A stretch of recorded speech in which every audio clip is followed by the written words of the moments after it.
अस्सलाम वालेकुम। Sea monster, असल में कुछ लोग इसको सी मॉन्स्टर मानते हैं, मतलब समंदर का भूत।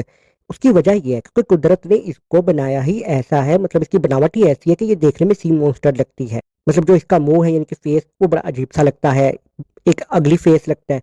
हालांकि ये ऐसा नहीं है। तो भाई देखो, ये एक आम सी रेगुलर सी फिश है, आम मछलियों की तरह। असल में इसको लैम्प्रे कहते हैं, और लैम्प्रे दरअसल एक लैटिन वर्ड से आया है, लैम्पेट्रा से, और लैम्पेट्रा का मतलब होता है स्टोन लिक, मतलब पत्थर को चाटने वाला। जैसा कि आपने देखा, इसकी बनावट बहुत ही अलग है। तो भाई देखो, इसकी जो बॉडी होती है वो राउंड शेप की होती है, या यूं भी समझ लो कि स्नेक स्टाइल की, यानी कि जैसे सांप होते हैं। लेकिन इसका जो मुंह है वो थोड़ा सा चिपटा सा होता है, मतलब यूं समझ लो कि जैसे हर वक्त खुला रहता है। इसके मुंह में काफी सारे दांत होते हैं, और इन नोकीले दांतों की जो लाइनें होती है वो तकरीबन 11 से 12 होती है। लेकिन जो एडल्ट लैम्प्रे होती है, उसके मुंह के दरमियान में एक बड़ा नोकीला दांत भी होता है, जैसा कि आप स्क्रीन में देख रहे हो। तो ये समझ लो कि ये एडल्ट लैम्प्रे है, मतलब बड़ी लैम्प्रे। लेकिन जिसके मुंह में ये नोकीला दरमियान में दांत बड़े साइज का नहीं होगा, तो समझ लेना कि ये छोटी लैम्प्रे है। ये बोनी फिश नहीं है, मतलब इसमें हड्डियां नहीं होती। इसमें हड्डियां होती है, लेकिन वो सॉफ्ट बोन्स की होती हैं, हार्ड बोन्स की नहीं होती। अब सॉफ्ट बोन्स और हार्ड बोन्स क्या होती हैं, तो भाई ये एक अलग कहानी है। लेकिन फिलहाल के लिए आप यही समझ लो कि जैसा कि हमारी जो टांग और बाजू की हड्डियां होती हैं वो हार्ड बोन्स होती है, लेकिन जो हमारे कान की हड्डी होती है,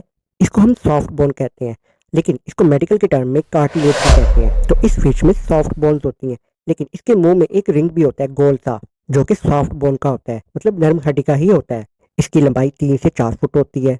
तो जैसा कि ये एक फिश है, तो भाई ये समंदरों में, नहरों, दरियाओं या झीलों में भी पाई जाती है। तो जो इसकी डाइट है वो यही है कि ये ब्लड को सक करती है, मतलब खून को चूसती है। असल में जो पानी में दूसरी मछलियां होती हैं, ये उनके साथ जाके अटैच हो जाती है, यानी कि जो इसका मुंह है ना, वो उस मछली के साथ अटैच हो जाता है, और ये ब्लड को सक करना शुरू कर देती है, ये फिश, जैसा कि मच्छर करता है। लेकिन खैर थोड़ा सा फर्क होता है, लेकिन मच्छर छोटा होता है, ये जरा बड़ी है। तो ये ब्लड को सक करना शुरू कर देती है। अब ज़ाहिर है, जिस मछली के साथ ये अटैच है उसका ये ब्लड सक कर रही है, तो उसमें ब्लड की जब कमी हो जाएगी खून की, तो उसको वीकनेस भी हो जाएगी, और इस तरह उसकी डेथ भी हो सकती है, यानी कि मछली मर सकती है। अगर देखा जाए तो ये बाकी मछलियों के लिए जरा खतरनाक भी है। खैर, इसके अलावा ये खुद भी दूसरों का शिकार बन जाती है, बड़ी मछलियों का। अगर हम ह्यूमन इंटरेक्शन की बात करें, मतलब इंसानों के साथ कैसा रवैया है, तो भाई देखो, वैसे ये इंसानों के लिए खतरनाक नहीं है। अगर हम मिसाल लें, अगर किसी की ये टांग या बाजू के साथ अटैच हो जाए और उसका ब्लड सक करना शुरू कर दे, तो कोई खतरा नहीं है, इसको पकड़ के उतार कर, खींच कर उतारा जा सकता है। बस यही है कि जख्म हो जाएगा और मेडिकल अटेंशन की जरूरत होगी, लेकिन ये इंसान को मार नहीं सकती।